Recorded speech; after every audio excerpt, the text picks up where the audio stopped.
అందరికీ వందనాలు. నూతన సంవత్సర శుభాకాంక్షలు. 2023వ సంవత్సరం అంతా కూడా ఆయన రెక్కల చాటును భద్రపరిచి, ఆయన మార్గంలో మనల్ని నడిపిస్తూ సజీవ లెక్కలో ఉంచి, జయముల నామమునకు స్తుతి అర్పించుకునే భాగ్యం. ఈ 2024వ సంవత్సరం జనవరి 7వ తేదీన మనకు అనుగ్రహించినందుకు ఈ జూమ్ మీటింగ్ ద్వారా మరొకసారి వందనాలు చెల్లించుకుంటున్నాం. ఈరోజు మూలవాక్యం చూసినట్లయితే అపోస్తల కార్యాలు 20వ అధ్యాయం 19వ వచనం. అపోస్తల కార్యములు 20వ అధ్యాయం 19వ వచనం. యూదుల కుట్రల వలన నాకు శోధనలు సంభవించినను కన్నీళ్లు విడుచుతూ పూర్ణమైన వినయ భావంతో నేను ఎలాగో ప్రభువును సేవించుచుంటునో మీకే తెలియను.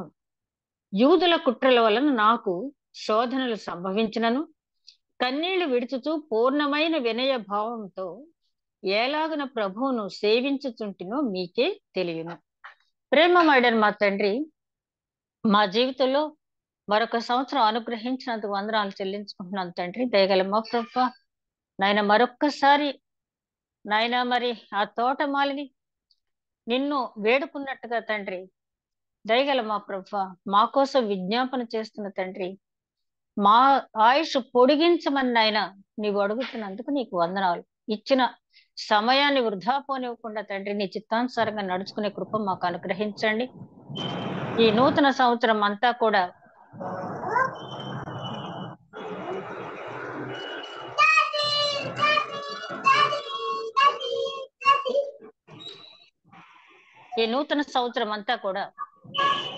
మేము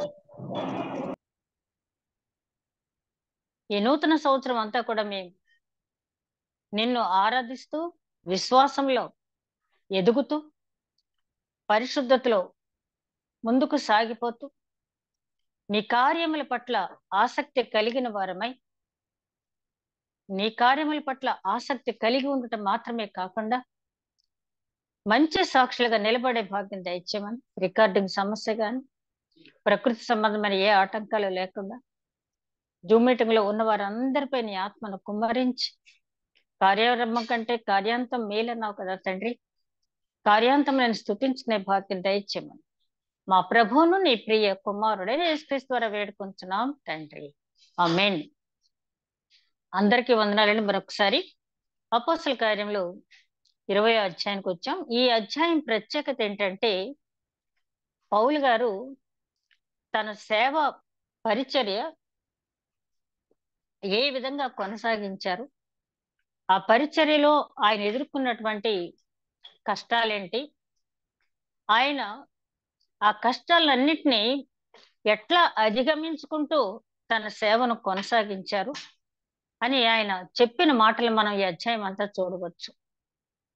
మనం ఇక్కడ ఒక విషయం గమనించాలి ఏంటంటే, ఇక్కడ ఆయన చెప్పిన ప్రతి మాట కూడా ఆయన గొప్పతనం చాటుకోవటానికో, లేకపోతే నా అంతటి సేవకుడు లేడు అని చెప్పుకోవటానికో, లేకపోతే తన చేసిన సేవను పదే పదే కొనియాడుకుంటానికో ఆయన చెప్పలేదు. కానీ చెప్పిన సందర్భం ఏంటంటే, ఆయన యెరూషలేము వెళుతున్నాడు. 3వ మిషనరీ యాత్ర ముగించుకుని, ఆయనకు తెలుసు బంధకములు ఆయన కోసం కాచుకుని ఉన్నాయని.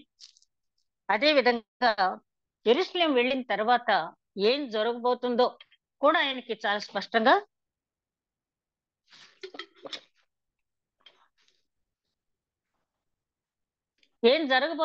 తెలుసు.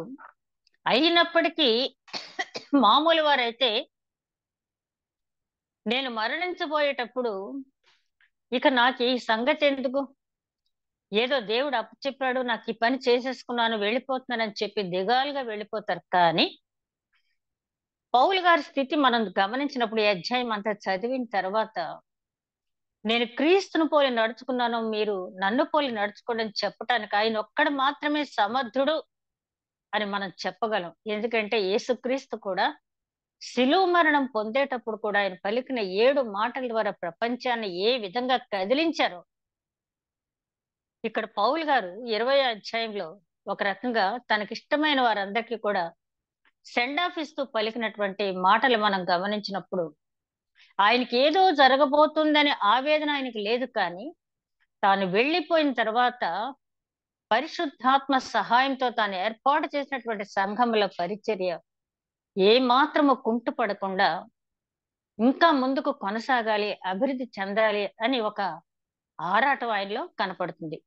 ఇందులో మనం గమనించినప్పుడు 20వ అధ్యాయంలో 1వ వచనం దగ్గర నుంచి 6వ వచనం వరకు చూస్తే, ఆయన ఎఫెసు నుంచి ఆ దేమేత్రి అనే కంసాలి అక్కడ చేసినటువంటి అల్లరి, ఒక కరణం గారు వచ్చి అల్లరిని సర్దుబాటు చేసిన తర్వాత అందరి అందరూ ఇచ్చిన సలహాతో ఆయన అక్కడి నుంచి బయలుదేరి తిరిగి త్రోయ అనే ప్రాంతానికి వచ్చారు. ఈ మధ్య మధ్యలో ఎక్కడెక్కడ ఆగారు, ఎలా వచ్చారు అనే విషయాన్ని అక్కడ మనం చూస్తాం.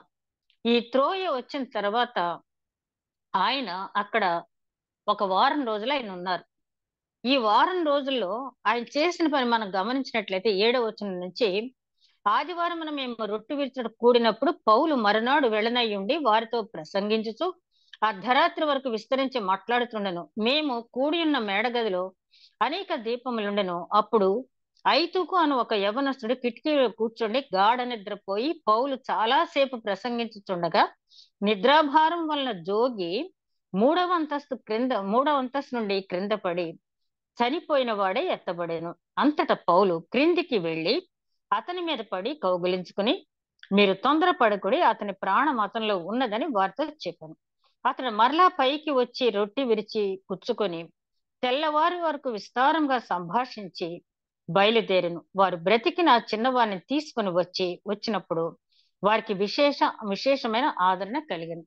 ఈ 7వ వచనం నుంచి 12వ వచనం వరకు ఒక సంఘటన ఏంటంటే, త్రోయ అనే ప్రాంతంలో, ఈ త్రోయ అనేది చిన్న ఓడరేవు, అంటే ఓడలాగే స్థలం ఉంది కానీ అది పెద్ద రేవు పట్టణం మాత్రం ఏమీ కాదు.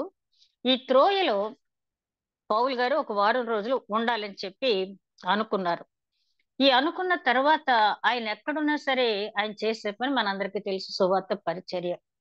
ఇక్కడ మనం గమనించినట్లయితే ఆయన చాలాసేపు వారితో ప్రసంగించుతూ అర్ధరాత్రి వరకు విస్తరించి మాట్లాడుతున్నాను. ఎందుకంటే అర్ధరాత్రి వరకు విస్తరించి ఎందుకు మాట్లాడారంటే, ఆయనకి తెలుసు ఆయన యెరూషలేము వెళ్తున్నారని, మళ్ళీ తిరిగి సంఘాలని ఆయన సందర్శించలేరు, మళ్ళీ వీళ్ళని చూడలేరు కాబట్టి ఆతృత పడిపోయి మాట్లాడుతూ ఉన్నారు. ఆతృత పడిపోయి మాట్లాడుతూ చాలా సేపు మాట్లాడుతూ ఉన్నారు. చాలా మంది శ్రద్ధగా వినేవాళ్ళు వింటున్నారు, కానీ ఒక యువకుడు మాత్రం ఏం చేస్తున్నాడంటే ఒక కిటికీ సందులో కూర్చొని 3వ అంతస్తులో నిద్రపోతున్నాడంట. అలాగే ఇక్కడ మనం గమనించినప్పుడు ఆ మేడ గదిలో అనేక దీపములు ఉన్నవి. ఆ మేడ గదిలో అనేక దీపాలు ఉన్నాయి. చూడండి, ఆ వ్యక్తి అనేక దీపములు ఉన్నప్పటికీ కూడా ఆ దీపాల దగ్గరికి రాకుండా అతను ఏం చేస్తున్నాడు అంటే చీకట్లో కూర్చుని ఉన్నాడు. అనేక దీపములు అనే మాట మనం వాక్యం చదివేటప్పుడు ఇంపార్టెంట్ వాక్యం మనం గమనించినప్పుడు ఎందుకు ఆ మాట రాశారు, అనేక దీపములున్నవి అని ఆ మాట ఎందుకు ప్రస్తుతించారు అంటే, ఈ ఐతుకు కూర్చున్న మేడగది అంతా కూడా వెలుతురుతో నింపబడి ఉంటే ఇతనేం చేశాడంటే చీకట్లో ఒక మూల కూర్చున్నాడు. చూడండి, ఉద్యోగ కూటాలు జరుగుతూ ఉంటాయి. మైక్ హోర్లో పాటలు పాడుతూ ఉంటారు, వాక్యాలు చెప్తూ ఉంటారు, చాలా చక్కటి ప్రసంగాలు వినపడుతూ ఉంటాయి. చాలా మంది చాలా దూరం నుంచి ప్రయాణం చేసి వచ్చి వాళ్ళు చేసే పని ఏంటంటే ఏదో ఒక మూలన ఒక పిల్లర్ దగ్గర లేకపోతే ఒక చెట్టు ఎక్కడన్నా ఉంటే చీకట్లోనూ కూర్చుని ఉంటారు. ప్రసంగికుడు ప్రసంగం మొదలుపెట్టిన వెంటనే నిద్రలోకి వెళ్ళిపోతారు. ఆ తర్వాత దీవెనిచ్చే టైంలో వాళ్ళు లేచి మళ్ళీ తిరిగి వాళ్ళు ఎక్కడి నుంచి వచ్చారో అక్కడ ప్రయాణం వెళ్ళిపోతారు. అంటే వాళ్ళ ఉద్దేశం ఏంటంటే అక్కడ ప్రార్థన జరుగుతుంది, ఆ ప్రార్థనా స్థలంలో కూర్చుంటే చాలు, ఆ ప్రార్థనా స్థలంలో కూర్చుంటే చాలు, ఆ ప్రార్థన యొక్క ఫలితాన్ని మేము అనుభవించవచ్చు అని చెప్పి అనుకుంటారు. కానీ వాళ్ళు గమనించింది ఏంటంటే ఎన్ని ప్రార్థనలకు ఎన్ని రోజులు 365 రోజులు కూడా నువ్వు ప్రార్థనకు వెళ్ళి కూర్చున్నంత మాత్రం దానివల్ల ఫలితం ఏమీ లేదు. కానీ ఆ ప్రార్థనకు వెళ్ళినప్పుడు అక్కడ పలికినటువంటి మాటల సారాంశం మనం గమనించుకుని మన జీవితంలో అన్వయించుకుని ఆచరించినప్పుడు మాత్రమే దానివల్ల ఫలితం ఉంటుంది. ఈ ఐతుకు అనే అతను కరెక్ట్ ప్లేస్కి వచ్చాడు, కరెక్ట్ వ్యక్తి చెప్పే మాటలు వింటున్నాడు, కానీ అతను కూర్చున్న స్థలం మాత్రం, అంటే వెన్యూ మంచిదే, కానీ అతను కూర్చున్న స్థలం మాత్రం మంచిది కాదు. చీకటిలో కూర్చున్నాడు. అందుకనే యోహాను సువార్తికుడు అంటాడు కదా, 3వ అధ్యాయం యోహాను సువార్త 3వ అధ్యాయం 19వ వచనం, వెలుగు లోకంలోనికి వచ్చిన కానీ తమ క్రియలు చెడ్డవైనందున మనుషులు చీకటిని ప్రేమించిరి. చాలా స్పష్టంగా చెప్తాడు అక్కడ యోహాను సువార్తికులో. వెలుగు ప్రపంచంలోకి వచ్చింది, కానీ తమ క్రియలు చెడ్డవైనందున మనుషులు దేన్ని ప్రేమించారంట? చీకటిని ప్రేమించారు. ఇక్కడ ఐతుకు అనే వ్యక్తి చేసే చెడ్డ పని ఏంటంటే నిద్రపోవటం. సోమరి దేనికి కూడా పాత్రుడు కాదని సామెతల గ్రంథంలో అనేక సార్లు వివరించి చెప్పడం జరిగింది. సోమరివాని చేను నేను దాటిరాగా అని చెప్పి చాలా వచనాలు సామెతల గ్రంథకర్త చెప్పాడు. సోమరితనం అనేది చాలా ప్రమాదకరమైంది, చురుకుగా ఉండుట గొప్ప భాగ్యం అని చెప్పి సామెతల గ్రంథకర్త అంటాడు. ఇక్కడ మనం గమనించినట్లయితే ఈ ఐతుకు ఆ దీపాల దగ్గరికి ఎందుకు వెళ్ళలేదంటే అతను నిద్రపోతాడు కాబట్టి. వాక్యం వినేవాడు ఎప్పుడు కూడా ఆ బైబిల్ లేకపోతే అతను చెప్పిన మాటలు విని ఏదైనా రాసుకోవటానికి వెలుతురులో కూర్చుంటారు, కానీ ఇతను చీకట్లో కూర్చున్నాడు. ఈ ఈ సంగతిని మనం గమనించినప్పుడు చాలా మంది ఇప్పటికీ కూడా సంఘాల్లో అలా చూస్తూనే ఉన్నట్టు ఉంటారు. చాలా మంది పాస్టర్ గారు జోకులు వేస్తూ ఉంటారు. ఏంటమ్మా చేప నిద్రపోతున్నావు అని చెప్పి, కోడి నిద్రపోతున్నావు అని చెప్పి. కళ్ళు తెరిసే ఉంటాయి, కానీ నిద్రపోయే కళ చాలా మంది దగ్గర ఉంటుంది. దాని వల్ల ఏమీ కూడా ప్రయోజనం లేదు. ఫర్ ఎగ్జాంపుల్, మనం ఇస్కరియోతు యూదా జీవితాన్ని మనం గమనించినట్లయితే, మరి 3.5 సంవత్సరాలు శిష్యులందరితో పాటు యేసుక్రీస్తుకు చాలా దగ్గరగా ఉన్నాడు, కానీ యేసుక్రీస్తుని అర్థం చేసుకోలేదు. అందుకని ఆయన యోహాను సువార్త 5వ అధ్యాయం అంతా మనం గమనించినప్పుడు 6వ అధ్యాయం కూడా జీవాహారం నేనే, నన్ను తినండి అంటాడంటే నన్ను అర్థం చేసుకోండి అని చెప్పి. అట్లా కాకుండా ఏదో వెళ్ళామా వచ్చామా అని ఉన్నట్టయితే ఇప్పటికీ కూడా ఇంకా అట్లాంటి వారు చాలా మంది ఉన్నారు. బుద్ధిగల కన్యకులు, బుద్ధి లేని కన్యకులు, ఇదంతా మనకి తెలుసు. అందుకనే పేతురు గారితో మత్తయి సువార్త 16వ అధ్యాయంలో ఒకసారి యేసుక్రీస్తు అంటారు, తెలియక తప్పు చేసిన వారికంటే తెలిసి చెప్పి తప్పు చేసిన వారికి ఎక్కువ దెబ్బలు తింటారని చెప్పి. ఎందుకంటే మీకు వాక్యం అంతా వినపడి దాన్ని ఆచరించకపోయినట్టయితే దీనికి మీకు ఇంకా శిక్ష ఎక్కువగా ఉంటుందని.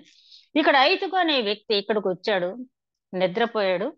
అక్కడ గమనించినట్లయితే విస్తరించి అర్ధరాత్రి వరకు విస్తరించి మాట్లాడుతుండగా ఆ అంతటి మహానుభావుడు తన మరణం ఎదుర్కోబోతున్నాడని తెలిసి ఆ చివరి గడియల్లో అంత చక్కటి మాటలు మాట్లాడుతుంటే మళ్ళీ వినమేమో, మళ్ళీ వినబోమేమో, ఇంత చక్కని మాటలు మనం వినాలి అని చెప్పి ఆతృత లేకుండా అలా నిద్రపోయాడు. ఆ నిద్రపోయినప్పుడు ఆ పై అంతస్తు నుంచి పడిపోయాడు. అతను యాక్చువల్ గా చనిపోయాడు, ఎందుకంటే అతను చనిపోయి ఎత్తబడిన అని ఉంది అక్కడ. ఆ తర్వాత పౌలు గారు వెళ్ళి, మీరు కంగారు పడవద్దు, అతని ప్రాణం అతనిలో ఉంది అని చెప్పి కౌగులించుకుని అతనికి ప్రార్థన చేసిన తర్వాత, పౌలు గారు టచ్ అయిన తర్వాత అతనికి ప్రాణం వచ్చింది. ఆ తర్వాత రొట్టె విరిచి ఆ కార్యక్రమం అంతా కూడా తీసుకున్న తర్వాత ఆ బయలుదేరేటప్పుడు అక్కడ ఉన్న వాళ్ళంతా కూడా చాలా ఆశ్చర్యపడ్డారు. ఆయన చేసిన ప్రసంగానికంటే కూడా అక్కడ జరిగినటువంటి ఒక అద్భుతమైన క్రియ వల్ల చాలా మంది విశ్వసించారు, దేవుని యందు విశ్వాసం ఉంచారు. అందుకనే దేవుడు ఒక్కొక్కసారి ఒక్కొక్క ప్రాంతంలో ఒక్కొక్క సంఘటనని ఆయన ఎంచుకుంటాడు. ఐతుకుని అక్కడ కూర్చోవటం, మరి అక్కడి నుంచి పడిపోవటం, ఇదంతా కూడా దేవుని చిత్తం. అంటే దేవుడే పడేశాడు అక్కడి నుంచి అంటే కాదు, కానీ ఐతుకులో సహజ స్వభావం, నిద్రపోయే స్వభావం ఉంది. ఆ నిద్రపోయే స్వభావం ఉన్న వ్యక్తిని దేవుడు అక్కడ అట్లాగా వాడుకున్నాడు. అదే విధంగా ఐతుకు అనే మాటకు అర్థం మనం గమనించినట్లయితే అదృష్టవంతుడు అని పేరు. నేను అనుకుంటాను ఈ సంఘటన జరిగిన తర్వాత ఒకవేళ ఆ స్థానికులు, ఆ సంఘస్థులు అతనికి ఆ పేరు పెట్టి ఉంటారు. వాళ్ళ తల్లిదండ్రులు ఏం పేరు పెట్టినా ఈ సంఘటన జరిగిన తర్వాత అమ్మయ్య చచ్చి బ్రతికాడు వీడు, చాలా అదృష్టవంతుడు అని చెప్పి, అదృష్టవంతుడు అనే అర్థం వచ్చేటట్టుగా ఐతుకు అనే పేరు అతనికి పెట్టి ఉంటారు. ఈ ఐతుకు జీవిత చరిత్ర ద్వారా మనం తెలుసుకోవాల్సింది ఏంటంటే, దీపం ఉంటుండగానే ఇల్లు చక్క పెట్టుకోమంటారు కదా. ఆమోసు ప్రవక్త అంటాడు, ఒక కాలం వస్తూ ఉంది, వాక్యానికి క్షామం వచ్చే రోజు రాబోతూ ఉంది, మీరు జాగ్రత్తగా ఉండండి అని చెప్పి. ఇప్పుడు మనం హ్యాపీగా వాక్యం చదువుకుంటున్నాం, ప్రార్థన చేసుకుంటున్నాం. మరి కొన్ని దేశాల్లో ఇట్లాంటి అవకాశం లేదు. ఏమో రేపన్న రోజున మన దేశంలో ఎట్లా ఉంటుందో మనం చెప్పలేం. కాబట్టి ఇప్పటికే కొంత మన భారతదేశంలో కూడా కొన్ని కొన్ని అవాంతరాలు వచ్చాయి, మనందరికీ తెలుసు. కాబట్టి అవకాశం ఉంటుండగానే మనం ఆ వాక్యాన్ని సద్వినియోగపరుచుకోవాలి. అదే విధంగా వెలుగు ఉన్నప్పటికీ చీకట్లో కూర్చునే మనుషులా కాకుండా, ఒకప్పుడు మనం చీకట్లో ఉన్నవారం అయినప్పటికీ ఆయన తన గుణాతిశయములు ప్రచురం చేయ నిమిత్తము ఆ చీకటిలో నుండి మనల్ని వెలుగులోకి పిలిచాడు. కాబట్టి మనం వెలుగు సంబంధాలుగా ఉండాలి తప్పించి, యోహాను గారు చెప్పినట్టుగా చీకటి సంబంధాలుగా వెలుగును మనం ద్వేషించకూడదు. తర్వాత వచనాలు మనం గమనించినట్లయితే 12వ వచనం నుంచి 13వ వచనం చూస్తే, మేము ముందుగా ఓడ ఎక్కి అస్సులో పౌలుని ఎక్కించుకున్న వల్లని అక్కడికి వెళ్ళితిమి. తాను కాలి నడకన వెళ్ళవల్లని అతడు ఆ ప్రకారంగా మాకు నియమించి ఉండెను. ఈ త్రోయి నుంచి వీళ్ళు ఏం చేశారంటే, ఎక్కడికి వెళ్తున్నారు వీళ్ళు? యెరూషలేము తిరుగు ప్రయాణం అయ్యారు. సరే, పౌలు గారు అన్నారంట, నేను ఇక్కడ త్రోయలో ఓడ ఎక్కను గాని అస్సు అనే ప్రాంతానికి మీరు రండి, అక్కడ నేను ఎక్కుతాను. ఈ అస్సు వరకు కాలి నడకన వస్తాను అని చెప్పారంట. నాకు డౌట్ వచ్చింది, ఏంటి కాలి నడకన నడవాల్సిన అంత అవసరం ఏమొచ్చింది పౌలు గారికని. ఈ త్రోయ నుంచి అస్సు అనే ప్రాంతం 16 మైళ్ళ దూరం ఉంటుందంట. ఈ 16 మైళ్ళ దూరం ఎందుకు నడవాలని నిర్ణయించుకున్నారు ఆయన అని చెప్పి అస్సు గురించి ఆ నిఘంటువులో చూసినట్టయితే, అస్సులో క్రైస్తవ మార్గానికి సంబంధించినటువంటి అనేక కట్టడాలు ఆ రోజుల్లో ఉన్నాయంట. అంటే క్రీస్తుకి పూర్వం నుంచి ఉన్న చరిత్ర, క్రీస్తు తర్వాత జరిగిన చరిత్ర కూడా ఆ అస్సు అనే పట్టణంలో ఉన్నాయట. ఆయన మళ్ళీ నేను తిరిగి రాను కదా, నేను ఇక్కడి నుంచి వెళ్ళిపోయే ముందు ఆ అస్సు అనే పట్టణంలో ఉన్నటువంటి ఆ క్రైస్తవ మార్గానికి పనికొచ్చేటటువంటి ఆ కట్టడాల్ని, వాటిని నేను చూచి ఆత్మలో సంతోషించాలని చెప్పి ఆయన అక్కడికి వెళ్ళటం అనేది జరిగింది. ఇప్పుడు ఆ అస్సు అనే పట్టణం ప్రస్తుతానికి లేదు గాని, అక్కడ బైరాన్ అనే ఒక చిన్న గ్రామం మాత్రం ఉంది. ఇప్పుడు అస్సు అనే ప్రాంతం అస్సు అనే పేరుతో పిలువబట్టలేదు, బైరాన్ అనే ప్రాంతంతో పిలువబడుతుంది. ఇంతకీ పౌలు గారు ఎందుకు కాలి నడకన వెళ్ళాలని నిర్ణయించారంటే, ఆయన ఒంటరిగా ఆ ప్రాంతంలో నడుస్తూ ఆ కట్టడాలను చూస్తూ ఆత్మలో సంతోషించాలని ఆయన ఆ మార్గం ఎంచుకున్నారు, కాలి నడకన వెళ్ళటం అనేది. ఒక పక్క పెంతుకోస్తు పండగ సమయానికి యెరూషలేం వెళ్ళాలని కంగారు పడుతున్నారు. ఈ త్రోయలో పులియని రొట్టెల పండగ అంటే పస్కా పండుగ ఆచరించారు. ఆ తర్వాత పెంతుకోస్తు పండగకి పులియని రొట్టెల పండగకి 50 రోజులు తేడా. కాబట్టి దాని పెంటకోస్ట్ అంటే 50వ రోజు జరిగే పండగ. యెరూషలేం వెళ్ళాలని ఆతృత పడుతూ ఉన్నారు. మహా అయితే ఒక 150 కిలోమీటర్ల ప్రయాణం ఉంటుందేమో కానీ, ఇప్పట్లాగా జెట్ స్పీడ్ తో వెళ్లే కార్లు గాని, ఫ్లైట్స్ గాని, మరి వాహనాలు లేవు కదా, అంతా కూడా షిప్ మీద ఓడలో ప్రయాణం చేయవలసిందే కదా. కాబట్టి ఆయన ఆతృత పడుతున్నారు పెంతుకోస్తు పండగకి యెరూషలేము వెళ్ళిపోవాలని. పోనీ పెంతుకోస్తు పండగకి అక్కడికి వెళ్ళిపోతే ఈయన ఎవరైనా వెల్కమ్ చెప్పి సన్మానించి సంతోష పెట్టే సంఘటనలు ఏమైనా జరుగుతాయని ఏమైనా వచ్చిందా సమాచారం అంటే, ఈయనకు వచ్చిన సమాచారం ఆల్రెడీ ప్రతి పట్టణంలో కూడా పరిశుద్ధాత్ముడు హెచ్చరిస్తూ ఉన్నాడు. నువ్వు యెరూషలేము వెళ్ళవద్దు, బంధకములు నీ కోసం కాచుకుని ఉన్నాయి, నిన్ను చంపేస్తారు అక్కడని చెప్పి పరిశుద్ధాత్ముడు పౌలు గారిని హెచ్చరిస్తూనే ఉన్నాడు. కానీ పౌలు గారు చివరి వరకు, చివరి క్షణం వరకు కూడా సువార్త ప్రకటిస్తూనే తన తనువు చాలించాలని అనుకున్నాడు. కాబట్టి ఆయన అస్సులో ఆ ప్రాంతాలను చూచి ఆయన ఆత్మలో చాలా సంతోషించాడండి. తర్వాత వచనాలు చూస్తే, అస్సులో అతడు మాతో కలుసుకున్నప్పుడు మేము అతన్ని ఎక్కించుకుని మితిలేనికి వచ్చిన అచ్చటి నుండి వెళ్ళి మరునాడు కియోనుకు ఎదురుగా వచ్చింది. ఈ వచనాలన్నింటినీ కిందకు చూస్తే, ఆ తర్వాత ప్రయాణం చేసి యెరూషలేముకు వెళ్ళక ముందు మిలేతు అనే ఒక ఓడరేవు తగిలింది. ఆ మిలేతు అనే ఓడరేవు తగిలిన వెంటనే అక్కడ ఆగాడు మళ్ళీ పౌలు గారు. అక్కడ ఆగి ఏం చేశాడంటే, ఎఫెసీ నుంచి, ఎఫెసీ సంఘం దగ్గర నుంచి, అలాగే చుట్టుపక్కల ఉన్న సంఘాల దగ్గర నుంచి పెద్దల్ని పిలిపించుకున్నాడంట. ఆయన చూడండి, అసలు ఒక్కొక్క మాట చదువుతుంటే ఎంత విచిత్రంగా ఉంటదంటే, ఒక పక్క బంధకములు ఆయన కోసం కాచుకుని ఉన్నాయి, ఆయన చంపేస్తారని తెలుసు. ఆ తెలిసిన తర్వాత ఆయన చేసే ఒక్కొక్క పని చూస్తే, అక్కడ ఐతుకు అని అతను బ్రతికించడం, ఆ అస్సు అనే ప్రాంతానికి కాలినడకన వెళ్లి ఆ కట్టడాలన్నింటినీ చూడటం, ఆ తర్వాత మిలేతు ఆ ఓడరేవుకు వచ్చి ఎఫెసీ సంఘ పెద్దలందరినీ పిలిపించుకోవటం అనేది చూస్తే, ఆయన తన ప్రాణాన్ని పెట్టడానికి ఏమాత్రం కూడా వెనుతీయకుండా ఆయన ప్రయాణం చేస్తూ ఉన్నాడు. వచ్చిన తర్వాత ఆయన చెప్తున్నాడు, నేను ఆసియాలో కాలు పెట్టిన దినము నుండి ఎల్లకాలము మీ మధ్య ఎలాగూ నడుచుకుంటున్నో మీరే ఎరుగుదురు. యూదుల కుట్రల వల్ల నాకు శోధన సంభవించినను కన్నీళ్లు విడుచుచూ వచ్చింది సరే అది పూర్ణమైన ఎందుకు కావడంలే వినయ భావంతో రావడం లేదా అది నేనేలాగు ప్రభువుని సేవించుంటేనే మీకే తెలియను. ఆయన అంటున్నాడు, పెద్దలను పిలిచి ఇక ఆయన గురించి చెప్పడం మొదలు పెట్టాడు. నేను చిన్న ఆసియాలో కాలు పెట్టిన దగ్గర నుంచి యూదుల కుట్రల వల్ల ఎన్ని అవరోధాలు, ఎన్ని ఆటంకాలను ఎదుర్కొన్నానో మీకు అందరికీ తెలుసు. కానీ నేను తిరుగుబాటు చేయలేదు. అంటే సాత్వికత చూపించాను. సాత్వికత అంటే మనకు తెలుసు కదా, చాలా మంది పొరపాటు పడతారంటే మీరు నేను కాదనుకోండి, తెలియని వాళ్ళు ఏమనుకుంటారంటే సాత్వికత అంటే అసమర్థత అనుకుంటారు. వీక్నెస్ కి తేడా తెలియక అలా అనుకుంటారు. సాత్వికత అంటే ఒకానొక సందర్భంలో పేతురుతో అంటారు కదా, ఆ మల్కు అనే అతను చెవి నరికినప్పుడు నేను ఆజ్ఞాపిస్తే 4 చతుష్టయముల సైనికులు నా దగ్గర ఉంటారని తెలియదా పేతురు అని చెప్పి. కాబట్టి ఇంకో సంగతి మనం చూసినట్టయితే ఒక దేవదూత ఒక్కసారి కత్తి పట్టుకుందంటే సంహరించే సంఖ్య 1,80,000 మందిని ఒక దేవదూత సంహరించగలదు. అట్లాంటి దేవదూతలు ఎంతమంది వస్తారంట? 4 చతుష్టయాలు వస్తారు. అంత శక్తి ఉన్నప్పటికీ ఆయన అంటాడు సాత్వికతతో ఆయన ప్రతిదీ జయించాలని చెప్పి. అందుకనే సాత్వికులు ధన్యులు వారు భూలోకమును స్వతంత్రించుకుందరు అంటాడు ధన్యతలో, మత్తయి సువార్తలో కొండ మీద చేసిన ప్రసంగంలో.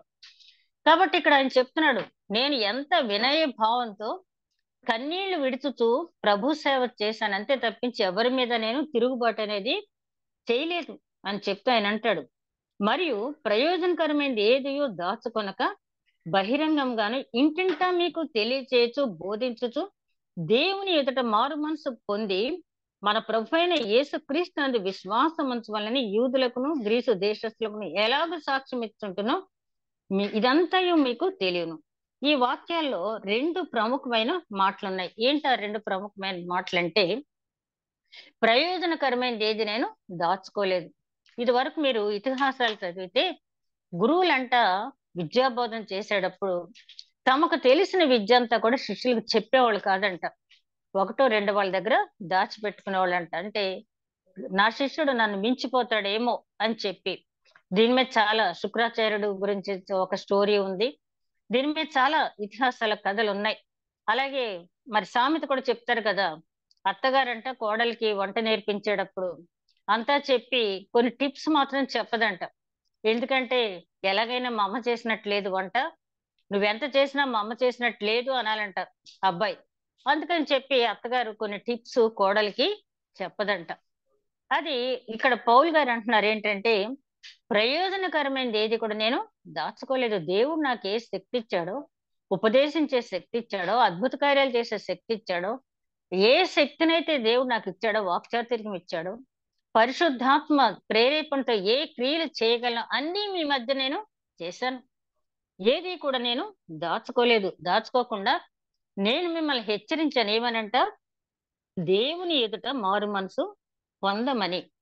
చూడండి, ఈ మాట చాలా జాగ్రత్తగా గమనించాలి. ఏమంటున్నాడు ఆయన? దేవుని ఎదుట మారు మనసు పొందమని ఆ శిష్యుల్ని హెచ్చరించాడంట. పెద్దలు కూడా హెచ్చరించాడంట.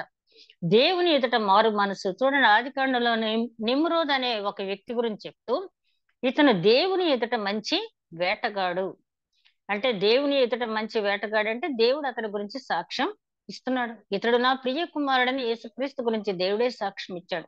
అంటే నీ మారు మనసు గురించి దేవుడే సాక్ష్యం ఇవ్వాలి. మత్తయి సువార్త 8వ అధ్యాయంలో ఒక సమాజ మందిరపు అధికారి గురించి అక్కడ చెప్తూ, ఇశ్రాయేలీల్లో ఇట్లాంటి విశ్వాసం నేను చూడగలనా అని చెప్పంటారు.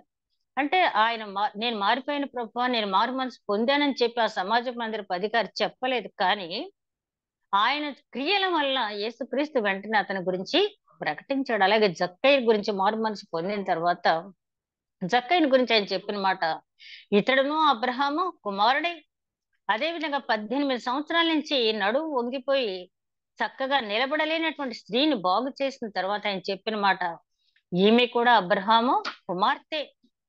అలా అదే విధంగా సురోఫెనిక స్త్రీ తన కుమార్తెకు స్వస్థత ఇమ్మని అడగటానికి వచ్చినప్పుడు అనేక పరీక్షలు యేసుక్రీస్తు పెట్టిన తర్వాత ఆమెతో అంటాడు, అమ్మా నీ విశ్వాసము గొప్పది.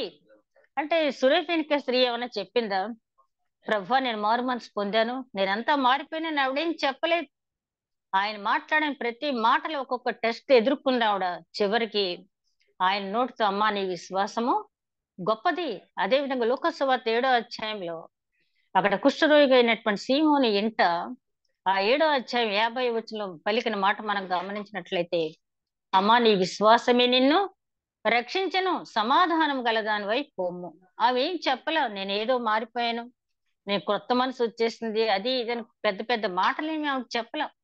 ఆ పాదాలు తుడిచింది, ఆ తీసుకొచ్చిన అత్తరుతో ఆయన పాదాలకి అభిషేకం చేసింది.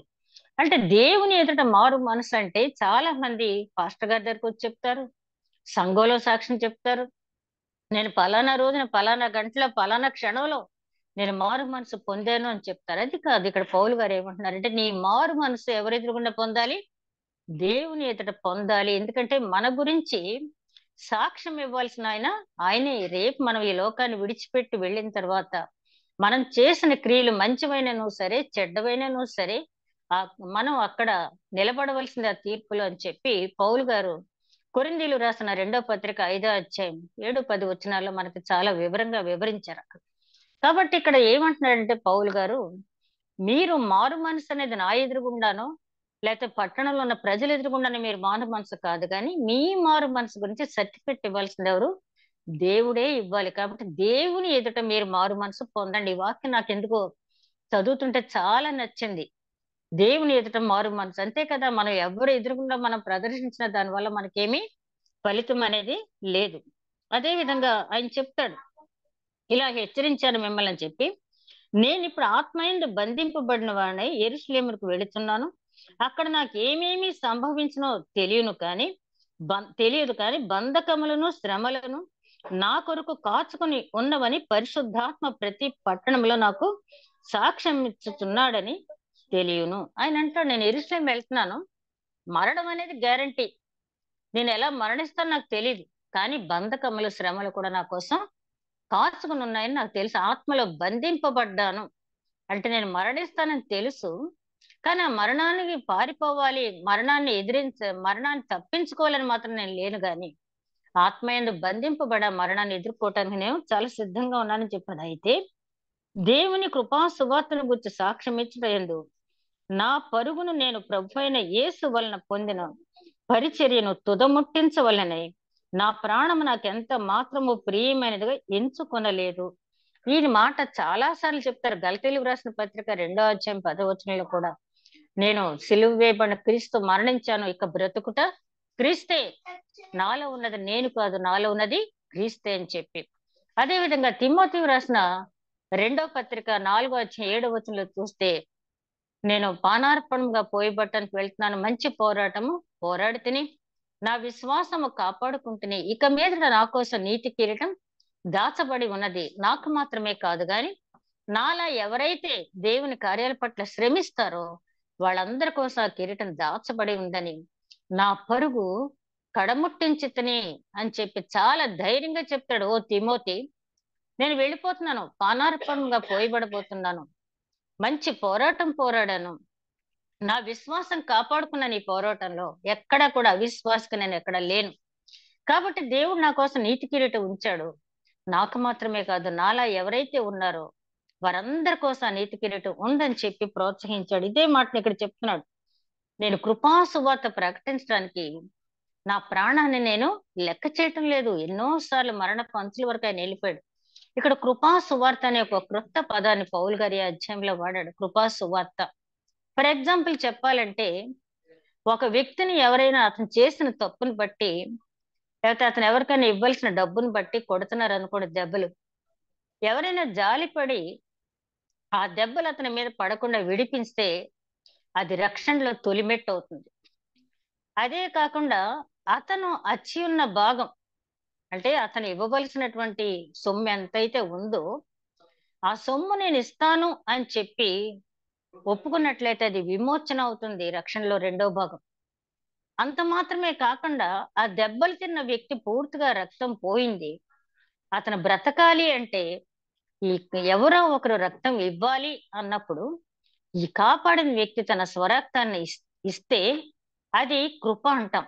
ఎందుకంటే అతను ఎవరో ఇతను తెలియదు, అయోగ్యుడు, తప్పు చేసి పట్టుబడ్డాడు, దెబ్బలు తినే వ్యక్తి, సమాజంలో ఏ మాత్రము కూడా మంచి పేరు లేనటువంటి వ్యక్తి, తప్పు చేశాడని, ధర్మశాస్త్రాన్ని మీరాడని, ఆ లా అండ్ ఆర్డర్ని తప్పాడని అందరికీ తెలుసు. అట్లాంటి వాడిని ఎవరు పట్టించుకోరు. కానీ అట్లాంటి వ్యక్తి కోసం ఎవరైతే తన రక్తాన్ని కూడా ఇచ్చి ముందుకు వస్తారో దాన్ని కృప. అయోగ్యుడైన వాడికి దేవుడు చూపించే కరుణనే కృప అని చెప్పి మనం అంటాం. ఆయన అంటాడు కృపా సువార్త అంటే యేసుక్రీస్తు లోకంలోకి ఏం తెచ్చాడు? కృపను తీసుకొచ్చాడు. కృపా సత్య సంపూర్ణుడిగా మన మధ్య నివసించడానికి ఆయన వచ్చాడు.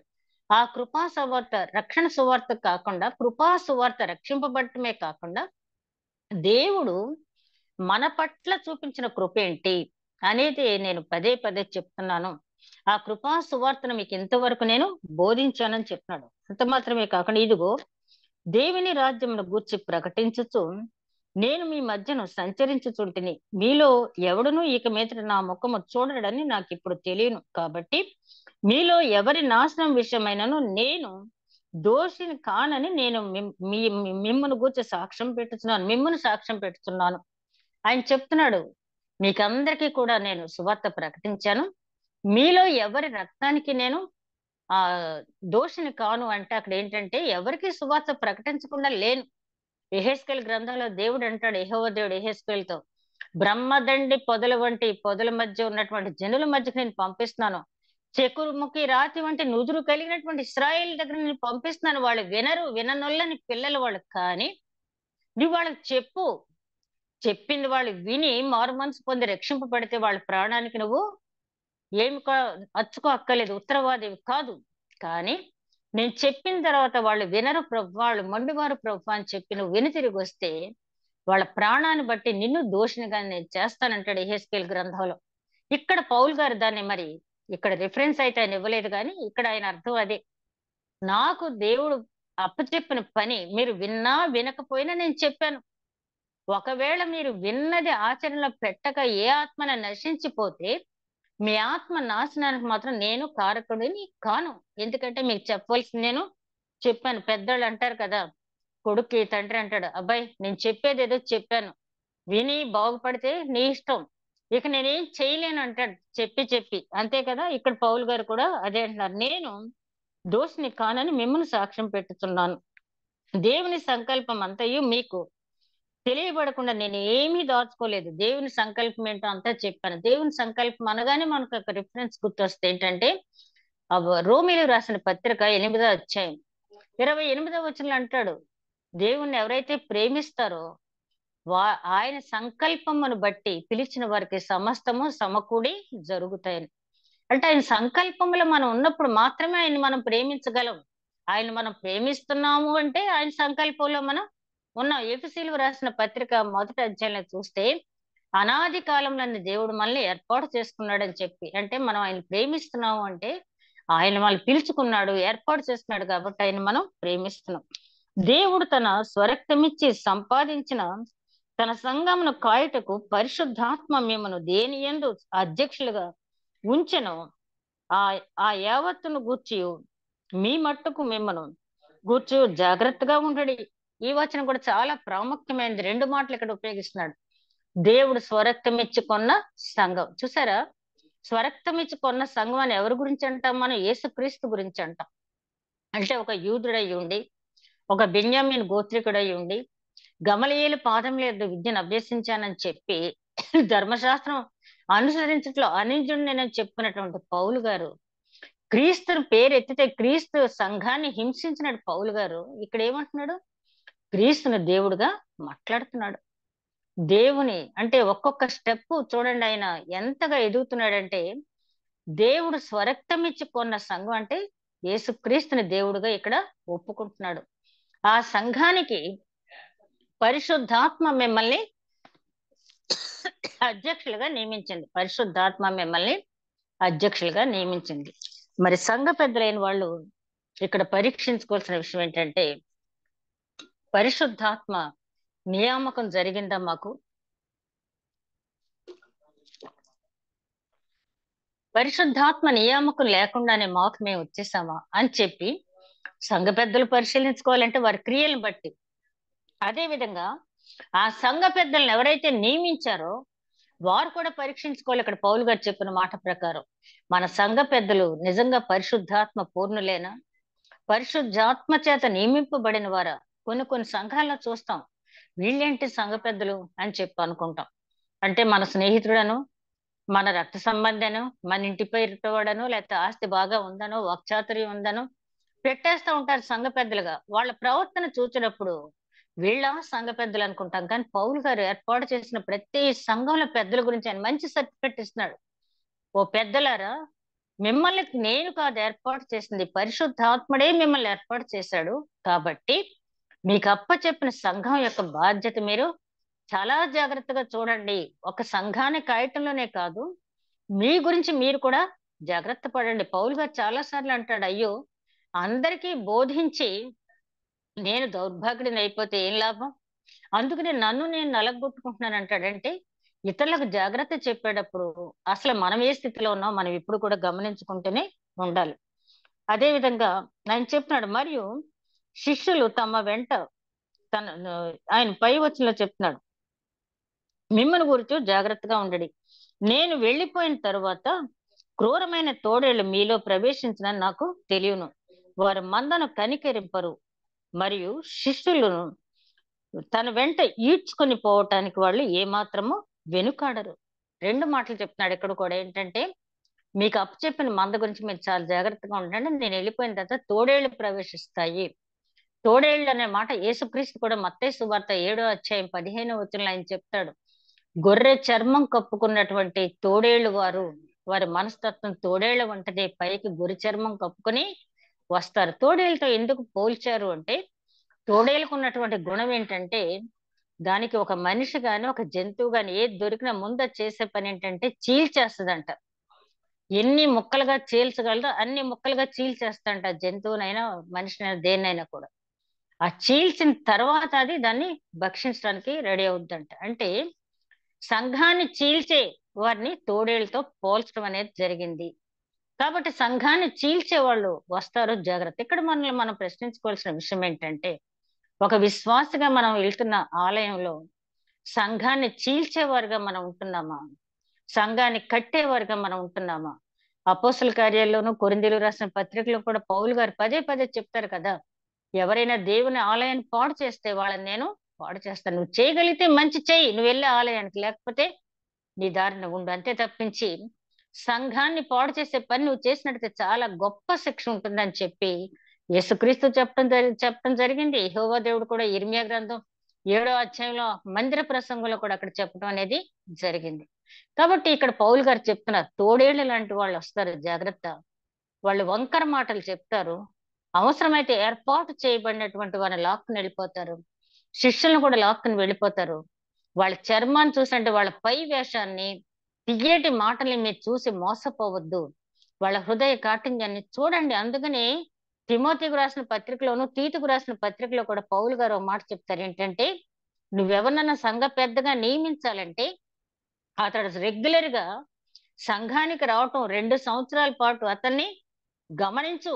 ఈ 2 సంవత్సరాలు అతని ప్రవర్తన నువ్వు గమనించిన తర్వాత మాత్రమే అతనికి ఏదైనా బాధ్యత అప్పగించు. అంతే తప్పించి పై వేషం బాగా ఉంది, మంచి ఎడ్యుకేటెడ్ అని చెప్పి ఏదో దారిని పోయే వాళ్ళు ఆ రోజు రాగానే నువ్వే మా పెద్దవి అని చెప్పి చెప్పకూడదని చెప్పి పౌలు గారు చెప్పారు. ఎందుకు చెప్పారు అనేది ఇక్కడ మనకి వివరణ చక్కగా ఇచ్చారు. ఏంటంటే వాళ్ళ హృదయాన్ని మీరు తెలుసుకోవాలి. పైకి గొర్రె చర్మం కప్పుకొని రావచ్చు, తోడేలు వంటి స్వభావం ఉన్నట్టయితే జాగ్రత్త అని చెప్పి, మరియు శిష్యులను తమ వెంట ఈడ్చుకొని పోవుదురు, ఆ వంకర మాటలు పలుకు మనుషులు మీలోనే బయలుదేరు. ఎక్కడో కదంట, ఎక్కడి నుంచో బయట నుంచి రారు. ఆ వంకర మాట పలికే మనుషులు ఈ పౌలు గారు ఏర్పాటు చేసిన సంఘానికి పౌలు గారు వెళ్ళిపోయిన తర్వాత తయారైపోతారంట.